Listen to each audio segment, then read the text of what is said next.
بسم اللہ الرحمن الرحیم۔ قرآن مجید میں یوں تو ہر حرف اور آیت ہی اپنی جگہ بڑی فضیلت رکھتے ہیں، لیکن آیت الکرسی کی شان و عظمت سب سے بلند تر ہے۔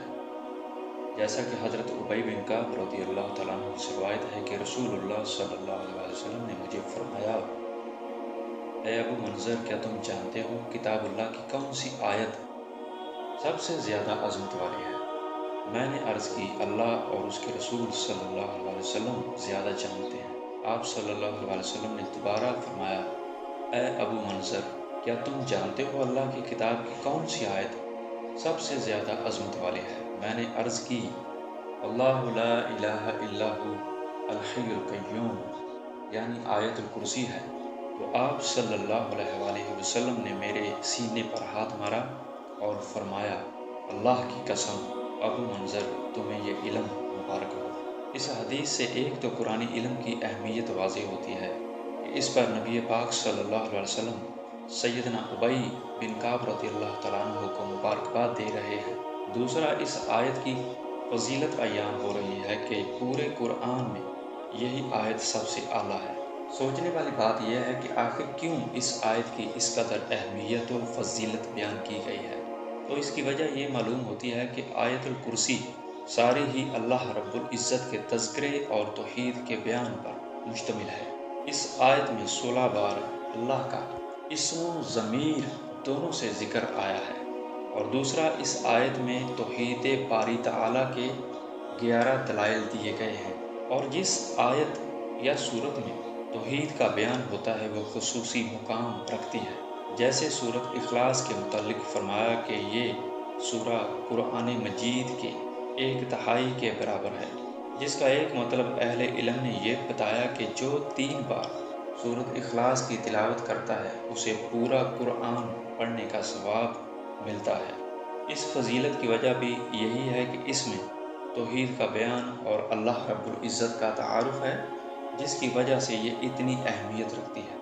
آیت الکرسی کی یہ فضیلت بھی مروی ہے کہ جو شخص رات کو سونے سے قبل اس کی تلاوت کرتا ہے، ساری رات ایک فرشتہ اس کی حفاظت کرتا ہے اور شیطان اس کے قریب نہیں آ سکتا، اور جو اسے ہر فرض نماز کے بعد پڑھتا ہے وہ وفات کے بعد جنت میں داخل ہوتا ہے۔ یوں ہی شب و روز کے مسلسل تکرار سے انسان کے دل و دماغ میں توحید پوری طرح بیٹھ جاتی ہے اور ہر وقت اس کے اثرات تازہ رہتے ہیں۔ حضرت ابو ہریرہ رضی اللہ تعالیٰ عنہ سے روایت ہے کہ مجھے نبی کریم صلی اللہ علیہ وسلم نے صدقہ فطر کی حفاظت کرنے پر مقرر فرمایا۔ کوئی شخص آیا اور چوری کرنے لگا۔ میں نے اسے پکڑا اور کہا، میں تجھے رسول اللہ صلی اللہ علیہ وآلہ وسلم کے پاس لے کر جاؤں گا۔ وہ کہنے لگا کہ میں محتاج ہوں اور سخت تکلیف میں ہوں۔ چنانچہ میں نے اسے چھوڑ دیا۔ صبح ہوئی تو نبی اکرم صلی اللہ علیہ وسلم نے مجھ سے پوچھا، ابو ہریرہ، آج رات تمہارے قیدی نے کیا کہا تھا؟ میں نے کہا، اس نے تکلیف اور عیالداری کا شکوہ کیا، تو میں نے اسے چھوڑ دیا۔ آپ صلی اللہ علیہ وسلم نے فرمایا، خیال رکھنا وہ جھوٹا ہے، وہ پھر تمہارے پاس آئے گا۔ چنانچہ اگلی رات وہ پھر آیا اور چوری کرنے لگا۔ میں نے اسے پکڑ لیا اور کہا، آج تو میں تجھے رسول اللہ صلی اللہ علیہ وسلم کے پاس لے کر جاؤں گا۔ اور اس نے پھر محتاجی اور عیالداری کا شکوہ کیا اور میں نے اسے چھوڑ دیا۔ صبح ہوئی تو نبی کریم صلی اللہ علیہ وسلم نے مجھ سے پوچھا، تمہارے قیدی نے کیا کہا تھا؟ میں نے کہا، اس نے شکوہ کیا، تو میں نے اسے چھوڑ دیا۔ آپ صلی اللہ علیہ وسلم نے فرمایا، خیال رکھنا وہ پھر آئے گا۔ تیسری رات وہ پھر آ گیا اور چوری کرنے لگا۔ میں نے کہا، اس بار میں تجھے ضرور رسول اللہ صلی اللہ علیہ وسلم کے پاس لے کر جاؤں گا۔ اس نے کہا، مجھے چھوڑ دو، میں تمہیں چند کلمات سکھاتا ہوں جو تمہیں فائدہ دیں گے۔ میں نے کہا، وہ کیا ہے؟ کہنے لگا، جب تم سونے لگو تو آیت الکرسی پڑھ لیا کرو۔ اللہ کی طرف سے ایک فرشتہ نگہبان ہوگا اور صبح تک شیطان تمہارے قریب نہیں آئے گا۔ تو میں نے اسے چھوڑ دیا۔ جب صبح ہوئی تو نبی کریم صلی اللہ علیہ وآلہ وسلم نے مجھ سے پوچھا، رات کو تیرے قیدی نے کیا کہا تھا؟ میں نے ساری بات بتا دی۔ تو آپ صلی اللہ علیہ وسلم نے فرمایا، اس نے یہ بات سچ کہی، حالانکہ وہ کذاب ہے، یعنی جھوٹا ہے۔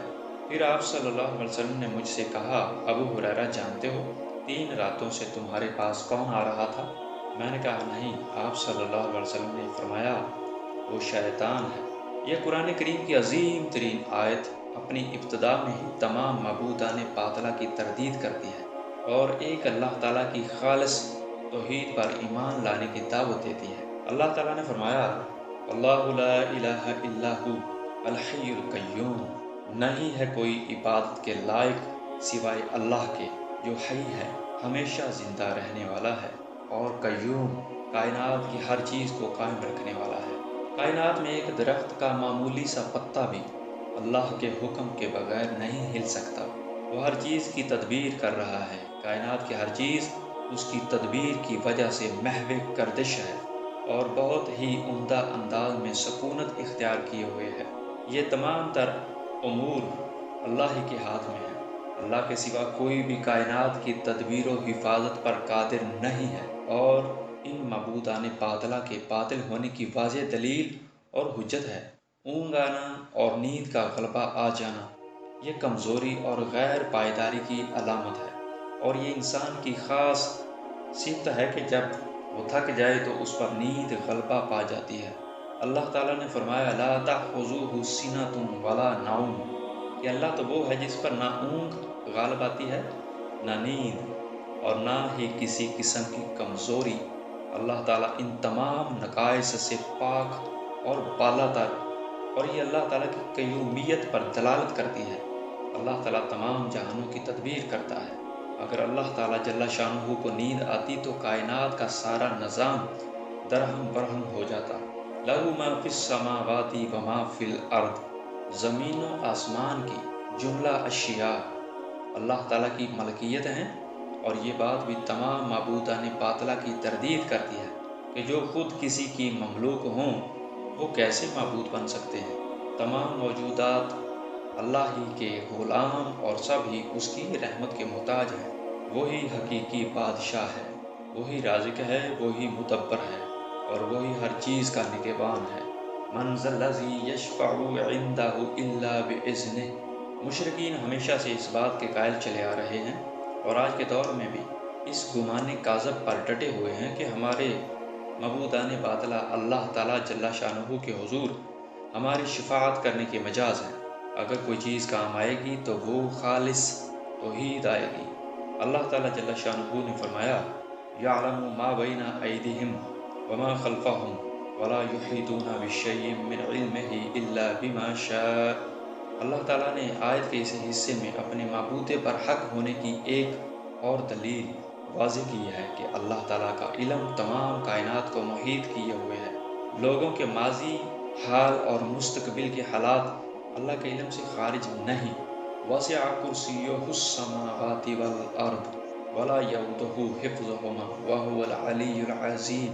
امام المفسرین حضرت سیدنا عبداللہ ابن عباس رضی اللہ تعالیٰ عنہم نے کرسی کی تفسیر علم سے کی ہے، اور بعض مفسرین سے موضع القدمین یعنی پیروں کے رکھنے کی جگہ منقول ہے۔ سیدنا ابن عباس رضی اللہ تعالیٰ عنہ فرماتے ہیں کہ ساتوں زمینیں اور ساتوں آسمان اگر پھیلا دیے جائیں اور سب کو ملا کر بسیط کر دیا جائے، تاہم کرسی کے مقابلے میں ایسے ہی ہوں گے جیسے ایک حلقہ کسی چٹیل میدان میں۔